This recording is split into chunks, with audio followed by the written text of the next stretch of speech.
यानंतर पुढची आणखीन एक महत्त्वाची मोठी बातमी आपण बघूया। राज्यपाल नियुक्त 12 आमदारांच्या नावांचा प्रस्ताव आजच्या मंत्रिमंडळ बैठकीमध्ये येण्याची शक्यता आहे।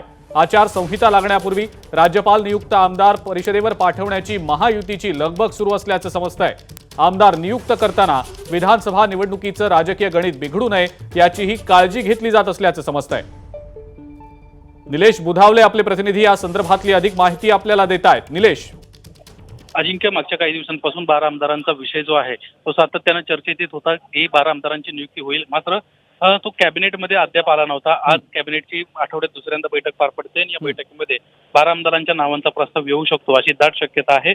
आज जर 12 आमदारांच्या नावाचा प्रस्ताव आला तर तत्काळ राज्यपाल नियुक्त 12 आमदारांची नावं राज्यपालांकडे पाठवली जातील आणि तत्काळ 12 आमदारांची नियुक्ती केली जाईल। मागील आपण काही दिवसांपासून पाहतोय अनेक जण आहेत ते आता आमदारकीचं तिकीट मिळत नसल्यामुळं विरोधी पक्षामध्ये जाताना पाहायला मिळत आहेत। हर्षवर्धन पाटील हे नुकतंच त्याचं एक महत्त्वाचं उदाहरण आहे। अशी जर बंडखोरी टाळायची असेल तर कुठेतरी 12 आमदारांच्या निमित्तानं अशा महत्त्वाच्या आमदारांचं कुठेतरी समायोजन करणं गरजेचं आहे सत्ताधारी पक्षाला आणि त्यामुळेच ही लगबग लागल्याची सध्या चर्चा राजकीय वर्तुळात सुरू आहे। ठीक आहे निलेश, फॉर्म्युला काय असणार आहे महायुतीचा? कोणते पक्ष किती नावं देणार आहेत, काय नेमकी त्याबद्दलची माहिती?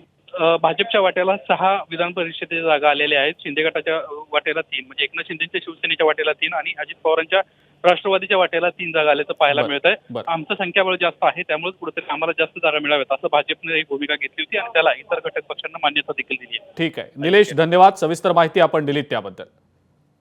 तर राज्यपाल नियुक्त 12 आमदारांचा प्रस्ताव आज मंत्रिमंडळ बैठकीमध्ये येण्याची शक्यता आहे आणि सोबतच हा प्रस्ताव मंजूर देखील होण्याची शक्यता आहे।